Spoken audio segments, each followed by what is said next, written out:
Astrology या ज्योतिष एक डिवाइन नॉलेज या दैवी विद्या है जो हमारे ऋषियों ने हजारों साल पहले हम लोगों को बताया है। तो उसमें एस्ट्रोलॉजी या ज्योतिष की तीन मेन ब्रांचेस हैं, सिद्धांत, हुरा और संहिता। संहिता को ही मुंडेन एस्ट्रोलॉजी भी कहते हैं। तो आजकल मुंडेन एस्ट्रोलॉजी जो एस्ट्रोलॉजी की ब्रांच है, इसके बारे में डिस्कशन चल रहा है। मुंडेन एस्ट्रोलॉजी का मतलब हमने पहले आपको बताया कि मुंडेन का मतलब है कोई ऐसी घटना घटे जिसमें बहुत सारे लोग, सामूहिक रूप से बहुत सारे लोग उसमें इन्वॉल्व हो रहे हों, तो उसको मुंडेन एस्ट्रोलॉजी, उसकी स्टडी को मुंडेन एस्ट्रोलॉजी या संहिता ज्योतिष कहते हैं। जिसमें कि कोई घटना घटे, जैसे कि वर्षा कम हुई तो अकाल पड़ गया, या वर्षा बहुत ज़्यादा हुई तो उसकी वजह से बाढ़ आ गई, या कहीं लैंडस्लाइड हो गई, या कोई महामारी फैल गई, यानी एपिडेमिक किसी बीमारी का हो गया, या कोई युद्ध हो जाए, वार हो जाए, या आतंकवाद की बड़ी घटना घट जाए, भूकंप आ जाए, राइट, या कोई बड़ी दुर्घटना घट जाए जैसे रेल दुर्घटना, बस दुर्घटना या वायुयान दुर्घटना वगैरह, इस तरह की कोई घटना घटे, तो उन सब में क्या होगा कि इन सब घटनाओं में बहुत सारे लोग एक साथ इन्वॉल्व होते हैं। बहुत सारे लोग कैजुअलिटीज़ हो जाती हैं, या तो इंजर्ड होते हैं, या डेथ हो जाती है। तो उस घटना के बारे में प्रेडिक्ट करना, उसको बताना, ये मुंडेन एस्ट्रोलॉजी में आता है। तो मुंडेन एस्ट्रोलॉजी से रिलेटेड जो सब्जेक्ट्स हैं उसको आज हम एक एक करके हम कवर कर रहे हैं। आज जो टॉपिक है वो है लोहे के दाम में वृद्धि, या लोहा जो होता है लोहे के दाम में कमी, राइट। तो लोहा आप जानते हैं बहुत ज़्यादा यूज़ होता है, और एक ऐसी धातु है जो कि सबसे ज़्यादा यूज़ होती है, लोहा। तो लोहा जो है ये, इसके मूल्य में आप देखते होंगे कभी वृद्धि हो जाती है, कभी कमी भी हो जाती है। तो इन सब चीज़ों के, जैसे खाने पीने की चीज़ों में है, या मेटल्स हैं, धातुएँ हैं, इन सब चीज़ों के बारे में जो उनके दाम में बढ़ोतरी यानी बढ़ जाना या कम हो जाना, इससे रिलेटेड भी ज्योतिषी योग हमारे ज्योतिषाचार्यों ने या ऋषियों ने बताए हैं, राइट। तो वो ज्योतिषी योग किस तरह बनते हैं ये भी हमने आपको पहले बताया कि ग्रह चूँकि अपनी अपनी ऑर्बिट्स में बराबर घूम रहे हैं, उनकी ऑर्बिट फिक्स है, उसमें ऑर्बिट में सूर्य का चक्कर लगा रहे हैं, बराबर घूमते जा रहे हैं। तो वो चक्कर लगाने से ग्रह जो हैं डिफरेंट राशियों में इंटर करते हैं। उनके सामने डिफरेंट कोई राशि आती है, 12 राशियाँ हैं, 27 नक्षत्र हैं। तो ग्रह, उसको कहते हैं ग्रह डिफरेंट राशि में, किसी राशि में इंटर किया, प्रवेश किया, या ग्रह इस राशि से बाहर आ गया, या ग्रह इस नक्षत्र में प्रवेश किया। तो ग्रह जो है डिफरेंट राशियों में या नक्षत्रों में प्रवेश करते हैं। इसके अलावा ग्रह कभी अपनी ऑर्बिट में सीधा चल रहा है, मार्गी उसको कहते हैं, स्ट्रेट चल रहा है, या कभी चलते चलते उल्टा चलने लगता है, उसको वक्री या रेट्रोग्रेड कहते हैं, एक ये सिचुएशन है। या ग्रह कभी किसी राशि के साथ उदय होते हैं, या कभी अस्त हो जाते हैं, सूर्य के साथ बैठकर अस्त हो जाते हैं। सूर्य और उस ग्रह के बीच में इतना अगर कम डिस्टेंस हो, या कम डिग्री का डिस्टेंस होता है, तो सूर्य का प्रभाव इतना ज़्यादा है कि वो उस ग्रह का अपना प्रभाव ख़त्म हो जाता है, और तब कहते हैं कि ग्रह अस्त हो गया, सूर्य से अस्त हो गया या कम्बस्ट हो गया। इसके अलावा ग्रह जो आपस में सब वो घूम रहे हैं ऑर्बिट्स में, तो 1, 2, 3, 4 ग्रह एक साथ भी आ जाते हैं, तो उसको ग्रहों की युति या कंजंक्शन कहते हैं। या एक ग्रह की दूसरे पर दृष्टि पड़ती है, आस्पेक्ट कहते हैं। तो ये सब डिफरेंट सिचुएशंस हैं ग्रहों के घूमने से, ऑर्बिट्स में सूर्य का चक्कर लगाने से। तो उससे जो ये तमाम सिचुएशंस बनती हैं, उसी को ज्योतिषी योग कहा जाता है, राइट।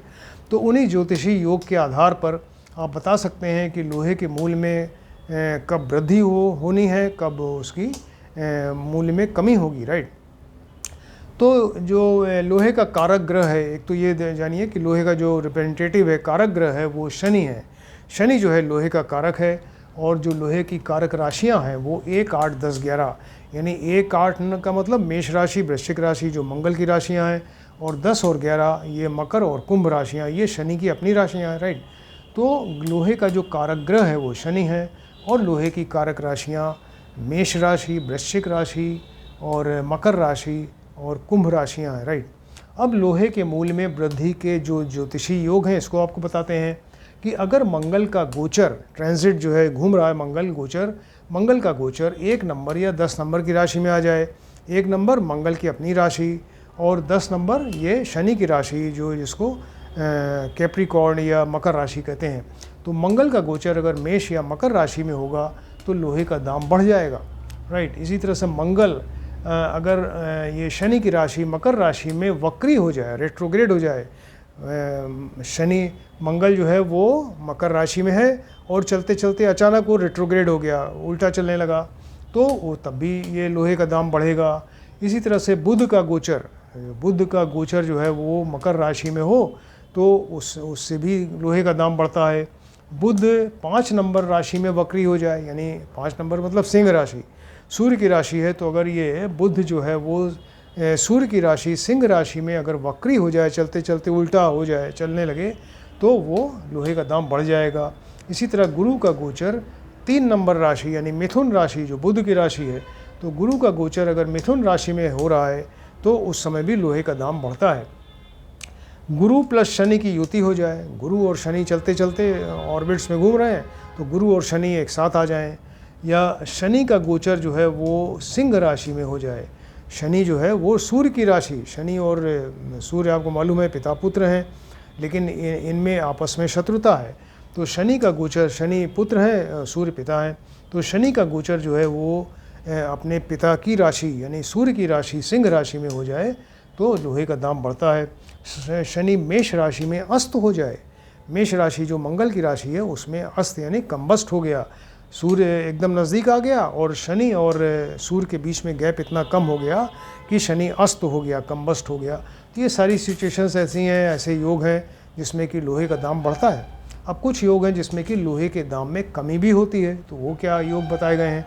गुरु का गोचर अगर सिंह राशि में हो जाए, गुरु जो है इनका गोचर अगर सूर्य की राशि सिंह राशि में होगा तो लोहे के दाम में कमी आएगी। अगर गुरु का गोचर 7 नंबर यानी लिब्रा राशि तुला राशि जो शुक्र की राशि है उसमें अगर होगा तो लोहे के दाम में कमी होगी। इसी तरह गुरु का गोचर अगर 9 नंबर धनु राशि जो इनकी अपनी स्वराशि है, मूल त्रिकोण राशि है गुरु की 9 नंबर राशि, तो उसमें अगर ये गुरु का गोचर होगा धनु राशि में तो लोहे के दाम में कमी हो जाएगी। राइट, इस तरह से लोहे के दाम में कब वृद्धि होती है कब कमी होती है आप ये पहले ही अगर ये इस तरह के योग आपको दिखाई दे रहे हैं पंचांग में तो आप को मालूम चल सकता है, एक अनुमान लग जाएगा कि लोहे का दाम बढ़ने वाला है या कम होने वाला है। राइट, तो इसको आप ध्यान से देखें, स्टडी करिए। ये सब जो सारी चीज़ें बहुत ही बढ़िया यूज़फुल बताई गई हैं और जो लोहे के व्यापारी हैं, बड़े बड़े व्यापारी हैं लोहे के, उनको ये सब आइडिया होता है, इन सब चीज़ों का सब मालूम होता है उनको कि दाम कब बढ़ने वाला है कब कम होने वाला है। राइट, तो अगर किसी ने हमारा चैनल सब्सक्राइब नहीं किया है तो काइंडली उसको सब्सक्राइब करें, क्योंकि आप सब्सक्राइब करेंगे तो आपको हमारे सारे वीडियो दिखाई देंगे। ये मुंडेन एस्ट्रोलॉजी अभी हमने रिसेंटली स्टार्ट किया है, इसके पहले 321 वीडियो बना के हम ज्योतिष लोगों को सिखा चुके हैं, तो वो भी आपको दिखाई देंगे अगर आप सब्सक्राइब करेंगे। 321 वीडियो और ये आज 352 नंबर चल रहा है मुंडेन एस्ट्रोलॉजी का। राइट, तो इसको आप ध्यान से देखें और स्टडी करिए। Thank you.